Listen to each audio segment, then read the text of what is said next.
Good day og mayong adlaw sa tanan natong mga OFW nga naminaw diri sa atong program sa YouTube, ang OFW Cebuano Bible Study.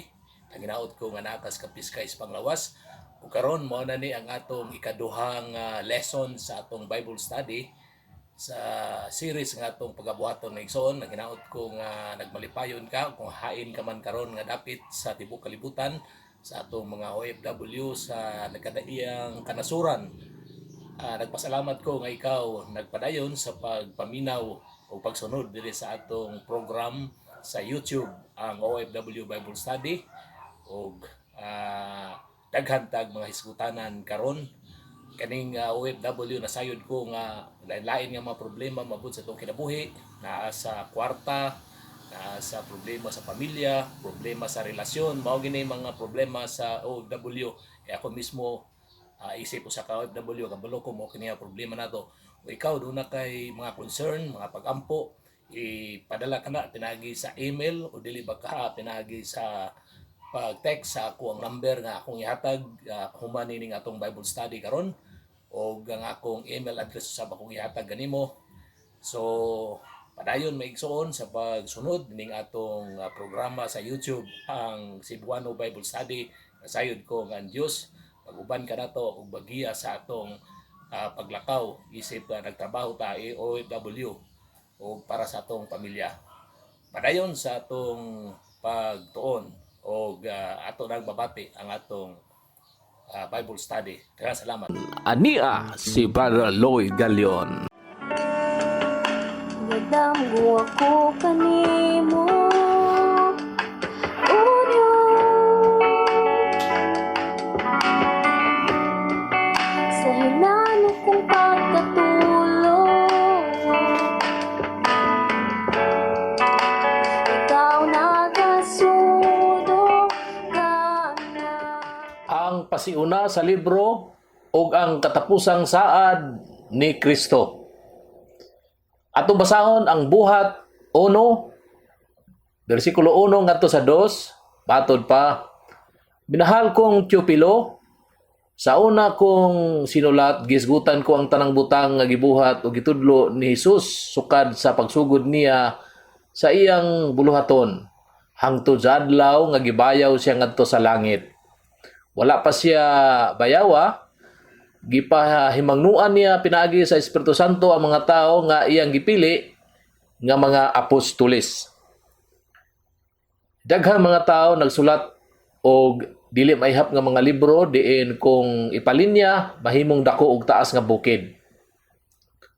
Sa kaadlaw sila pagasunugon diha sa kalayo sa kasuko sa Dios alang sa tanang mga pulong sa mga tao, kini wala gyud hinungdan, puno sa pagpagarbo, unya walay igong unod.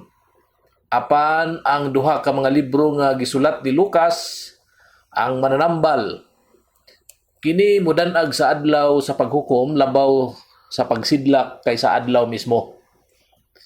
Sila dili gayud mahanaw apan mutindog nga habog atubangan sa trono sa Dios.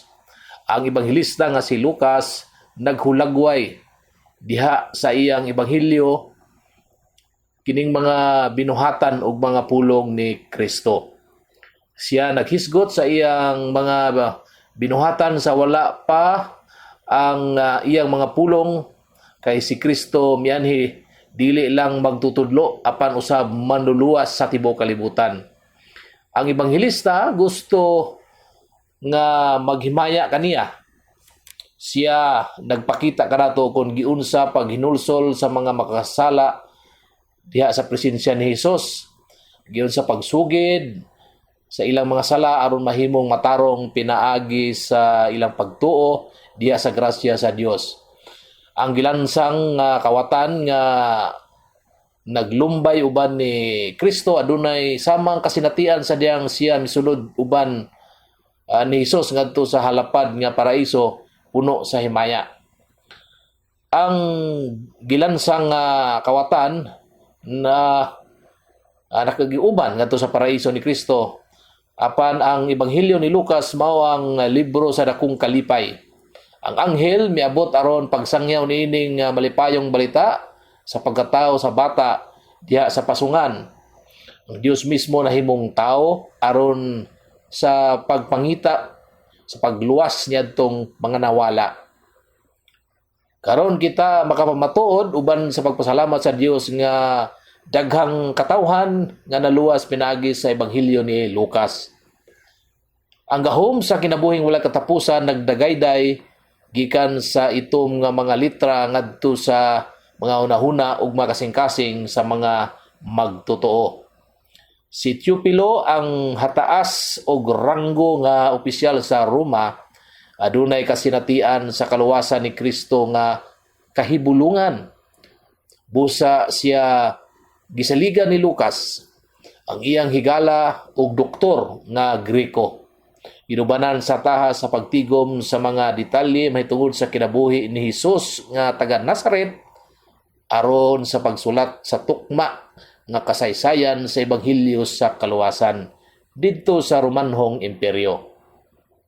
Ang gobernador sa Roma wala matagbaw nga adunay sentimento lamang nga pagbati apan gusto gayud sa masaysayon nga mga pundasyon alang sa iyang buhi nga pagtuo. Si Lucas nga edukado nagsulat niining duha ka libro gipahinungod kanila alang sa ilang gobernador aron pagtukod kaniya sa ilang espirituhanong kinabuhi o sa pagsangkap kaniya ingon nga magtuto alang sa iyang katungdanan nga mahinungdanong alagad sa Romanhong Imperyo.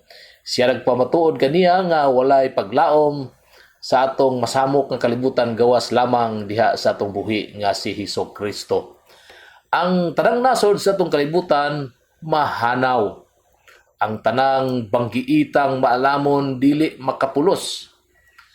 Bisan kung sila makahatag kanato og kahibalo pamatuod sa ilang kinaadman ug ilang mga unahuna, si Kristo wala magtukod sa iyang harian ibabaw sa kaalam sa utok o kinibang langtip nga salabutan. Dili bisan siya wala siya magsalig sa gahom nga dunay kusog. Diha sa mga sundalo apan hinuon nagpili o kasagaran nga mga tao, mga yanong mga tao sama sa mangingisda, gatong mga ignorante, mga walay alamag, gitawag niya aron mahimong mga apostolis.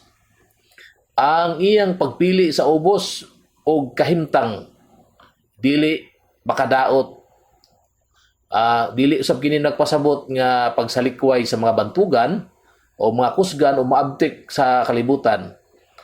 Kaaway sa Dios ang mga mapahitason apan maghatag siya grasya niadtong mga nagpaubos. Mao kini ang nasakto nga panagbagay uban sa mga disenyo sa balang espiritu kun magalig-on niadtong dili kusgan og maghatag og kinabuhi niadtong walay paglaom. Si Kristo wala maghimo sa iyang mga buhat sa iyang kaugalingon apan sa tanang panahon uban sa paghiusa diha sa balaang espiritu nagbarug nga lig-on diha sa kabubuton sa iyang amahan, ang Dios Amahan, ang balang espiritu ug si Kristo Hesus hingpit nga nag-usa. Diin makita natong labaw sa atong panabot ug labaw sa atong kahibalo ang balaan nga Trinitas o balaang Trinidad adunay lig-on nga katuyuan gikan sa way katapusan nga panahon aron pagtukod sa iglesia o sa pagkuyanap sa langit taliwala sa patay nga kalibutan. Ang kasaysayan sa kaluwasan sa Dios nagsugod uban sa pagpili sa mga apostoles nga gitawag ni Kristo. Gibansay o gisugo sa pagwali ngadto sa mga tao. Si Lucas, ang ebanghilista, naghulagway sa kalihukan nining tao nga napili sa Dios og naila ang gahom sa gugma sa Dios nga nagpuyo niining mga mangingisda nga dili makadaot. Sila ang tinuod og bag-ong milagro sa kalibutan og ang bugtong paglaom sa maayo nga kaugmaon. Aron sa pag-andam sa dalan alang niining milagro ang nabanhaw nga Kristo wala magpabilin uban sa iyang mga tinun-an sa kalibutan. Ingon nga hari nga nag kuntag dumalak aron ipakuyanap ang ilang gingarian ingon nga hanay uban sa pamaagi sa estratehiya. Ang Dios wala mahadlok sa mga sayop nga pwede mahimo sa iyang mga disipulo. Kay siya nasayod ng belang espiritu mipuyo sulod nila. Naghatag kanila og katakos aron mahuman ang iyang trabaho. Siya misaka sa langit, walay kabalaka og hadlok. Siya misaka sa iyang amahan og bilingkod sa tuong kamot sa Dios ingon nga usa ngadto sa Dios. Naghari uban kaniya, nagtukod sa iyang balang iglesia diha sa mga dautan sa kalibutan, nagbuntog sa tanang gahom batok sa Dios og nagluwas sa mga minilyon nga mga katawhan. Si Lucas nahibulong sa milagro sa pagtuo nining natago nga gingharian sa Dios sa kalibutan. Siya naghulagway sa kaugmaran sa iyang ikaduhang libro gikan sa sinugdan dapit sa Jerusalem ngadto sa pagtapos sa Roma. Magampo kita igsoon. Ginoong Hesus, buhi ka nga Dios. Amo kang gisimba, amo kang gidayeg tungod sa imong gugma ug sa natago mong himaya nga nagapanlihok sa imong iglesia. Bisan pa karon, salamat usab sa imong kaayo nga miabot kanamo. Tabangi kami sa pag-ila sa imong mga buhat ining libruha may tungod sa talahurong mga buhat sa mga apostoles.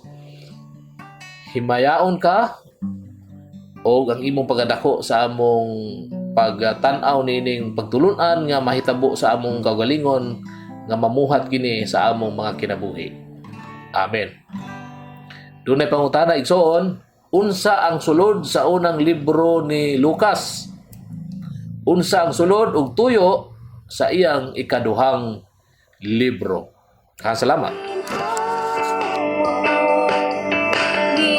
Nabati ang tubig sa kinabuhi. Kung aduna kamoy reaksyon, pangutana ug opinyon, i-text ka na sa 0908-426-7070 o kaha 0906-7909-298. Sa dugang pagtuon o pagpaminaw, adto sa watersoflife.net, i-click ang Cebuano.